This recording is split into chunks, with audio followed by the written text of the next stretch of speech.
Hello friends, welcome to Indian study पर आपका स्वागत है। दोस्तों, आज की इस वीडियो में मैं आप लोगों के लिए हिंदी का टेस्ट लेकर के आया हूं, जो कि आपके आने वाले एग्जाम यूपीएसआई के लिए बहुत ही ज़्यादा इंपॉर्टेंट है। वीडियो को एंड तक जरूर देखिएगा, क्योंकि लास्ट में मैं आपसे क्वेश्चन भी पूछूंगा और उसका आंसर आपको कमेंट बॉक्स में बताना होगा। साथ ही साथ इस वीडियो की पीडीएफ डिस्क्रिप्शन में टेलीग्राम चैनल का लिंक दिया हुआ है, वहां से आप प्राप्ति कर सकते हैं। पहला क्वेश्चन, चीनी, मद्रासी, बिहारी आदि शब्द कौन सा विशेषण है? जल्दी बताइए। चीनी, मद्रासी और बिहारी ये किस प्रकार के? देखो, चीनी लोग चीन में रहते होंगे, मद्रासी लोग मद्रासी में, बिहारी लोग बिहार में। तो ये स्थान बोधक विशेषण है सर। दूसरा ऑप्शन करेक्ट। अंगार सिर पर धर लेना, इस मुहावरे का सही अर्थ क्या है? अंगार सिर पर धर लेना, इस मुहावरे का सही अर्थ क्या है? कठिन विपत्ति सहना। पहला ऑप्शन करेक्ट। राई का पहाड़ बनाना, निम्नलिखित में से इस लोकोक्ति का अर्थ क्या है? तो इस लोकोक्ति का सही अर्थ क्या हो जाएगा? छोटी सी बात का बतंगड़ बनाना। तीसरा ऑप्शन करेक्ट। निम्नलिखित में से किस भाग में त्रुटि है? कुछ दरबारी बीरबल को मुसीबत में फंसाने के तरीके सोचते रहते हैं। तो किस भाग में त्रुटि है? तो सही आंसर हो जाएगा बीरबल को मुसीबत। तीसरा ऑप्शन जो है वो आपका बिल्कुल क्या हो जाएगा? करेक्ट हो जाएगा। मुसीबत जो है वो गलत लिखा हुआ है। देखो, मुसीबत आपका इस प्रकार से लिखा जाएगा, यहाँ पर मुसीबत की गलत वर्तनी है इसलिए। ठीक है। नेक्स्ट क्वेश्चन से आपका कि दिए गए विकल्प में जंगल का समानार्थी शब्द कौन सा होगा? जंगल का समानार्थी शब्द, तो जंगल का समानार्थी शब्द हो जाएगा आपका अरण्य। चौथा ऑप्शन करेक्ट। कानन भी होता है, वन भी होता है, तो चौथा ऑप्शन फिलहाल करेक्ट होगा। सुयस का पर्यायवाची शब्द बताइए कि सुयस का पर्यायवाची शब्द क्या होगा? तो सुयस का पर्यायवाची शब्द हो जाएगा सुकीर्ति। पहला ऑप्शन करेक्ट। नेक्स्ट क्वेश्चन, आई ऐसी अद्भुत बेला, ना रो सका ना बेहस सका, दोहे में कौन सा अलंकार है? तो इस दोहे में कौन सा अलंकार है? विरोधाभास अलंकार। जहां देखो, ना रो सका ना हंस सका, एक दूसरे के विपरीत बात है, तो यहाँ पर विरोधाभास अलंकार होगा। नेक्स्ट क्वेश्चन से आपका, यह रास्ता दुर्गम है, सावधानी पूर्वक चलें, वाक्य की दिए गई त्रुटि का उचित रूप पहचानिए। तो सही आंसर हो जाएगा आपका ऑप्शन नंबर ए। दुर्गम जो है वो गलत लिखा हुआ है, इस प्रकार से लिखा जाता है दुर्गम। पहला ऑप्शन करेक्ट। आधा तीतर आधा बटेर, इस मुहावरे का सही अर्थ क्या है? आधा तीतर आधा बटेर, इस मुहावरे का सही अर्थ क्या है? बेमेल चीजों का मिश्रण। तीसरा option correct. Next question start करने से पहले मैं आपको बता दूं, दोस्तों, मैं डेली बेसिस पे आपको अनअकैडमी पर सुबह 11 बजे स्पेशल क्लास ले रहा हूं। हिंदी को बिल्कुल टॉपिक वाइज कंप्लीट करवा रहा हूं। नेक्स्ट टॉपिक आपका पदबंध चल रहा है। मैं आपसे इतना ही कहूंगा कि आप एक बार क्लास में जरूर आएं मेरे कहने से, क्योंकि हिंदी को इस तरीके से मैं कंप्लीट करवा रहा हूं कि अगर आपने पूरी हिंदी मेरे से पढ़ ली तो आप यूपीएसआई में 100 में से 80 प्लस नंबर तो केवल वीडियो देखकर ही ले आओगे, और अगर आपने नोट्स बना लिए तो 90-95 नंबर लाना कोई बड़ी बात नहीं है। मैं आपसे एक चीज कहना चाहूंगा कि आपको मेरी बात पे यकीन ना हो तो एक बार क्लास में आ जाओ सर, बस केवल और केवल एक बार। आपको एक बार क्लास में आने से पता चल जाएगा कितना क्वालिटी कंटेंट मैं आपको प्रोवाइड करवा रहा हूँ। क्लास का लिंक डिस्क्रिप्शन में आपको मिल जाएगा।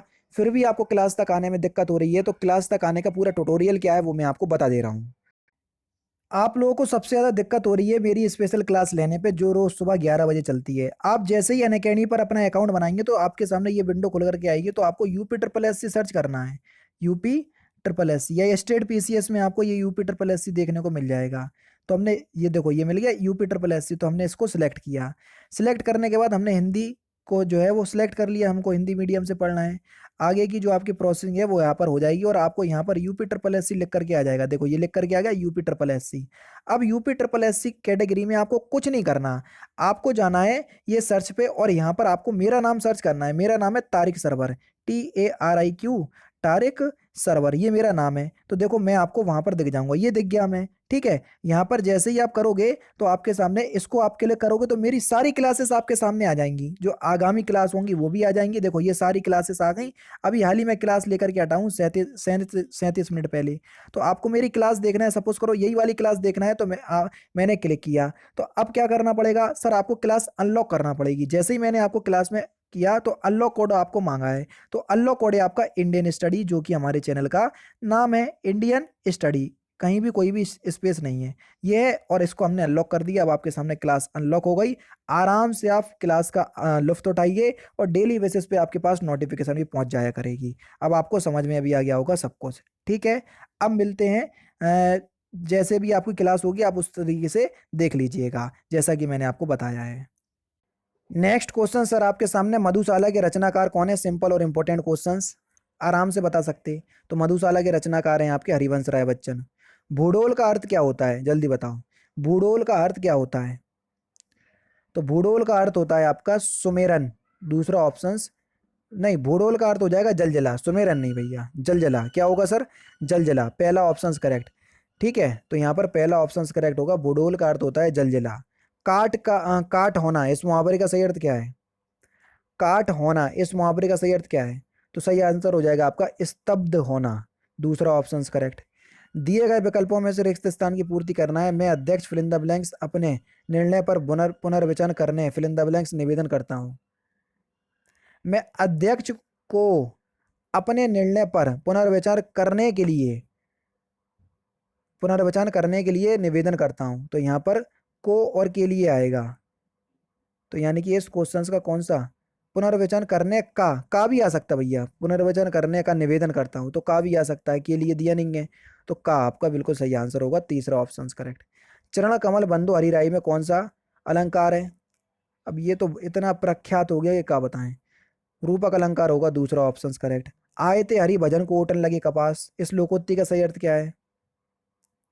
तो इस लोकोक्ति का सही अर्थ है उच्च लक्ष्य लेकर चलना और निम्न कार्य करना। पहला ऑप्शन करेक्ट। सौम्यता की नारी का सच्चा फिल इन द ब्लैंक्स है। सौम्यता ही नारी का सच्चा श्रृंगार है। पहला ही ऑप्शन करेक्ट। वही रिक्त स्थान की पूर्ति करना है, देख लीजिए। रोहन ने समाज कल्याण कार्य में फिल इन द ब्लैंक्स योगदान दिया, किंतु कुछ लोगों को इस तत्व पर फिल इन द ब्लैंक्स था। रोहन ने समाज कल्याण पर भरपूर योगदान दिया है, किंतु कुछ लोगों पर इस तथ्य पर संदेह था। पहला ही ऑप्शन यहाँ पर आपका बिल्कुल करेक्ट होगा। किस वर्ष से लेखक और उसकी कृति के लिए साहित्य अकादमी पुरस्कार सम्मानित करना आरंभ हुआ? किस वर्ष से स्टार्ट किया गया? तो सही आंसर हो जाएगा आपका सन 1955 से। दूसरा ऑप्शन बिल्कुल करेक्ट। वही रिक्त स्थान की पूर्ति करना है। बहुत आते हैं ये क्वेश्चंस, उठा करके देखने लास्ट ईयर के पेपर, समझ में आ जाएगा। तो सही आंसर क्या हो जाएगा? यहाँ पर आएगा आपका मैं ऐसा व्यक्ति नहीं हूं जो आपको अधिकार पूर्वक कह सकूं। तो यहाँ पर मैं और जो आएगा, जो कि दूसरे ऑप्शंस में दिया, दूसरा ऑप्शन करेक्ट। सतसई के लेखक कौन है? बढ़िया क्वेश्चन।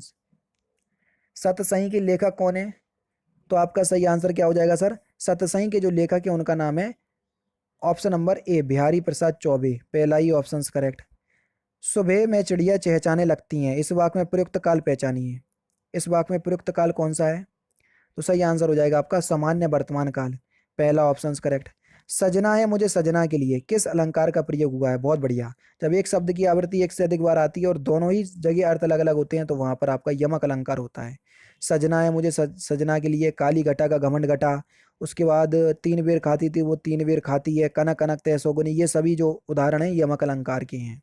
चीर शब्द का समानार्थी शब्द आपको बताना है कि चीर शब्द का समानार्थी शब्द क्या होगा। तो चीर शब्द का समानार्थी शब्द होगा आपका वस्त्र। दूसरा ऑप्शन करेक्ट।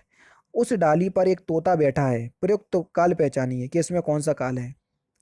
तो यहाँ पर आपका पूर्ण वर्तमान काल है। चौथा ऑप्शन करेक्ट। नेक्स्ट क्वेश्चन आपके सामने, समाचार का बहुवचन दिए गए विकल्पों में से क्या होगा? तो समाचार का जो बहुवचन होगा वो आपका समाचार ही होगा। कुछ शब्द ऐसे होते हैं जिनका बहुवचन वही होता है, जैसे हस्ताक्षर, दर्शन, बाल और पति, समाचार, इनका बहुवचन यही होता है। अतिवृष्टि का विलोम शब्द क्या होगा? ये क्वेश्चन पूछा जा चुका है। तो अतिवृष्टि का जो विलोम शब्द होगा वह होगा आपका अनावृष्टि। दूसरा ऑप्शन करेक्ट। आने वाला क्षण लाल नजर आता है, क्षण शब्द का आपको वचन बताना है कि किस किस वचन का ये शब्द है, क्षण। तो ये एक वचन शब्द है। चौथा ऑप्शन करेक्ट। राम राज्य में भी प्रजा दुखी थी, प्रजा का आपको बहुवचन बताना है कि प्रजा का बहुवचन क्या होगा। तो प्रजा का बहुवचन क्या हो जाएगा सर? प्रजा का जो बहुवचन हो जाएगा वह हो जाएगा आपका प्रजाजन, यानी कि चौथा ऑप्शन करेक्ट। चारू चरकी चंचल किरणें खेल रही हैं जल थल में, आपको बताना है कि यहाँ पर चा और ला की आवृत्ति देखो बता भी दिया, बार बार आ रही। तो जहाँ एक वर्ड की आवृत्ति बार बार आती है तो वहाँ कौन सा अलंकार होता है? अनुप्रास अलंकार। पहला ही ऑप्शन करेक्ट। अरणय रोदन मुहावरे का सही अर्थ क्या है? अरणय रोदन मुहावरे का सही अर्थ क्या है? तो सही आंसर हो जाएगा आपका निरर्थक। पहला ही ऑप्शन करेक्ट। वसुधा शब्द का अर्थ बताइए कि वसुधा शब्द का अर्थ क्या होता है? तो वसुधा शब्द का आपका अर्थ क्या होता है सर? धरती, पहला ही ऑप्शन करेक्ट। चा वर्ग ध्वनियां किस वर्ग में आती हैं, जल्दी बताओ। या चा वर्ग पूरा कहाँ से बोला जाता है, बता चुका हूँ। का वर्ग कंठ से, ता वर्ग दंत से, ठीक है, पा वर्ग ओष्ठ से, टा वर्ग मूर्धया से, और चा वर्ग कहाँ से बोला जाता है, चा वर्ग आपका तालव से बोला जाता है। तीसरा ऑप्शन करेक्ट। वर्णमाला पढ़ी है तो सब बता दोगे। दिए गए विकल्पों में से स्त्रीलिंग शब्द कौन सा है, जल्दी बताओ। स्त्रीलिंग शब्द आपको बताना है। प्रकृति, प्रकृति शब्द जो है वो एक स्त्रीलिंग शब्द है। तीसरा ऑप्शन करेक्ट। दिए गए वाक्यों में से सही का चयन कीजिए और रिक्त स्थान की पूर्ति करें। फिल इन द ब्लैंक्स, विवाहित जोड़े बड़ी कल्पनाओं के साथ अपना नया जीवन आरंभ करते हैं, जल्दी बताइए। तो सही आंसर हो जाएगा अधिकांश वैवाहिक जोड़े बड़ी कल्पनाओं के साथ अपना जीवन आरंभ करते हैं। दूसरा ऑप्शन करेक्ट।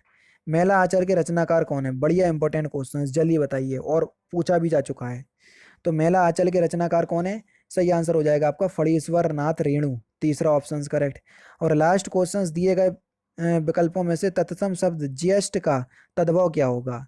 ज्येष्ठ का आपको तद्भव बताना है, तो इस क्वेश्चन का आंसर आप मुझे कमेंट बॉक्स में बताएंगे। तो दोस्तों ये थे आपके 40 इंपॉर्टेंट क्वेश्चंस जो कि आपके आने वाले एग्जाम यूपीएसआई के लिए बहुत ही ज़्यादा इंपॉर्टेंट है। वीडियो अगर आपको अच्छी लगी हो तो प्लीज़ दोस्तों वीडियो को लाइक और शेयर जरूर कर दीजिएगा। तो दोस्तों फिलहाल की वीडियो में सिर्फ इतना ही। अगर आपको वीडियो पसंद आए तो प्लीज़ दोस्तों वीडियो को लाइक कीजिए, शेयर कीजिए, और साथ ही साथ हमारे चैनल को सब्सक्राइब करना ना भूलें, क्योंकि मैं रोजाना इसी तरह की वीडियोज़ आप लोगों के लिए लाता रहता हूँ। नमस्कार दोस्तों, जय हिंद, जय भारत।